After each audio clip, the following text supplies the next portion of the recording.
Bonjour tout le monde, c'est Monsieur 2X. Donc dans cette partie, nous continuons l'analyse des propriétés d'une suite arithmétique. Donc de nouveau, nous allons en étudier deux.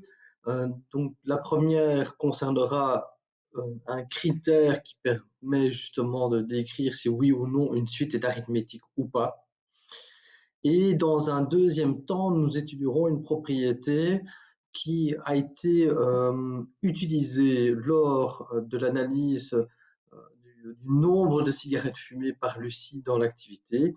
Et c'est une propriété qui sera nécessaire lorsqu'on s'attaquera dans la vidéo suivante à comment on somme des termes issus d'une suite arithmétique. Alors, on y va. Alors, la première propriété, c'est donc un critère qui permet donc de décrire si oui ou non une suite est arithmétique ou pas.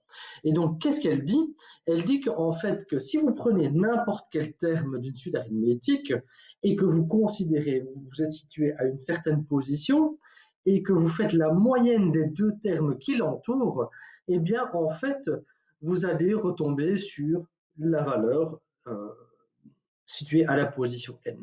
Donc, à n'importe quelle position, si vous prenez les deux termes qui l'entourent, vous faites la moyenne arithmétique de ces deux termes, vous allez retomber forcément sur la valeur située à la position dans laquelle vous vous trouvez maintenant. C'est exactement ça que veut dire cette propriété-là.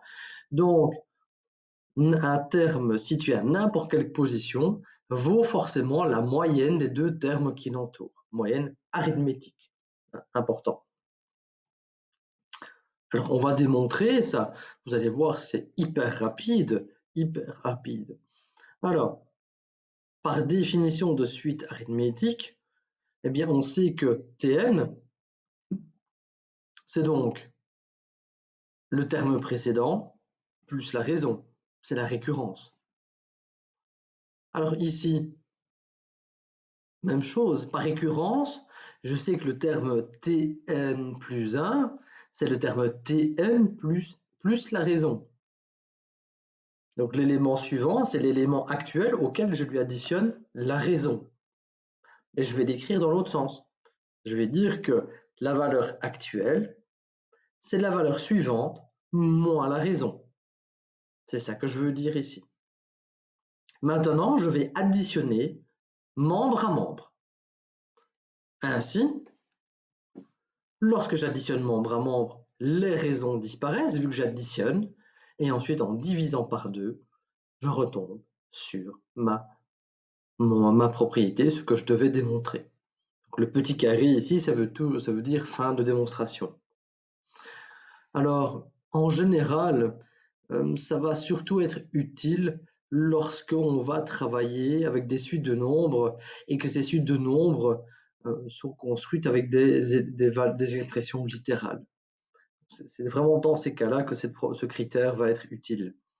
Donc pour mes élèves, donc voilà, vous vous rappelez l'exercice difficile, si vous suivez la vidéo, et voilà le critère qui va peut-être vous aider à trouver la solution et à peut-être vous faire gagner un point bonus à votre bulletin.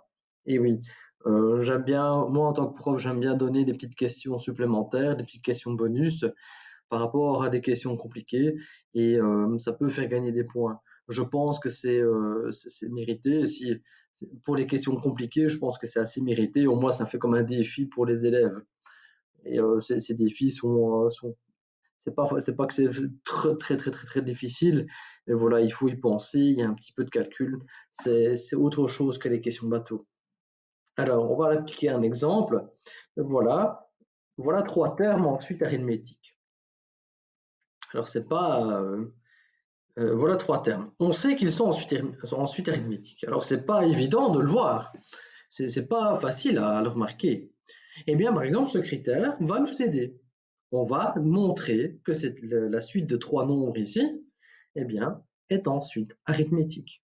Donc, ce qu'on va montrer, c'est que si on fait la moyenne, c'est bien ce que nous dit cette propriété, si on fait la moyenne des deux termes ici, eh bien, on réobtient le terme central. Eh bien, allons-y. Effectuons la moyenne. Donc, on va faire la moyenne de ça. Donc, on doit faire ça plus ça divisé par 2. Donc, A moins 3A, ça me donne moins 2A, et B plus 3B, ça me donne 4B.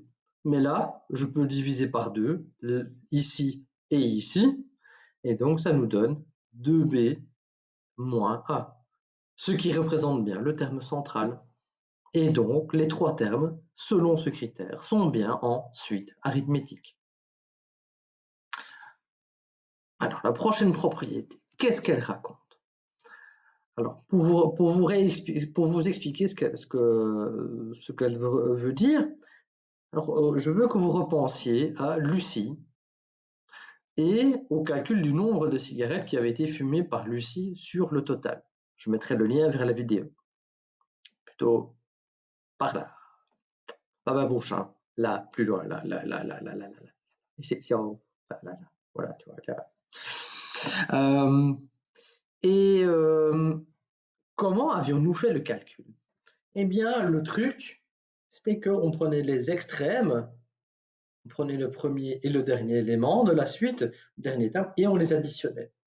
Et on avançait de la même façon vers le milieu. Et chaque fois qu'on prenait les extrémités et qu'on les additionnait, eh bien, on retombait à chaque fois sur le même résultat.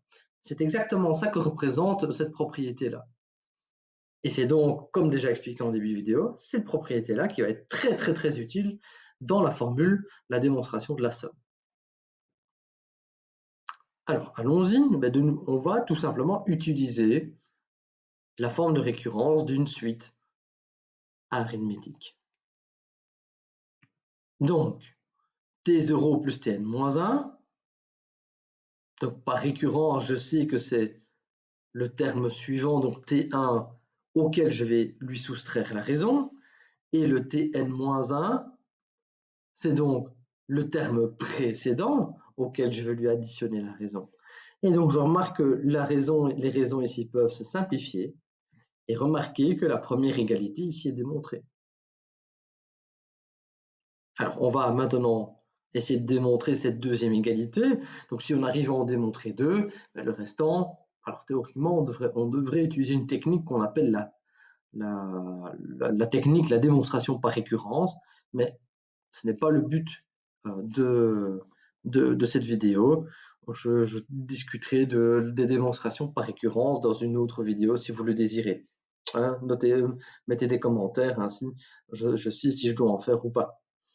Alors, on va partir de notre propriété ici, de ce membre-là, et on va essayer de retomber sur nos pattes ici.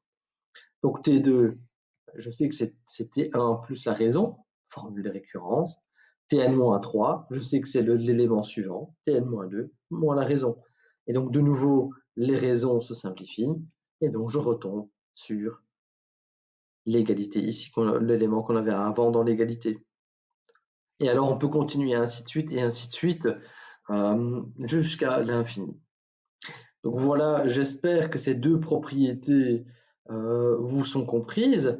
Donc la première est très très importante car elle permet, c'est vraiment un critère qui permet de démontrer qu'une suite est arithmétique. Donc voilà, si vous avez bien aimé la vidéo, likez-la, partagez-la, et si vous estimez que quelqu'un en a besoin,